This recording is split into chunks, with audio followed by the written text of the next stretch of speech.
What's up everyone, this is Eric at Terra Sounds, and we're in part 3 of how to expand our drum fills by incorporating our foot.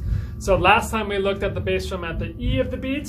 We're going to move it over a 16th note, and the bass drum is going to be on the end of the beat. So we've got right, left, bass, left, right, left, bass, left.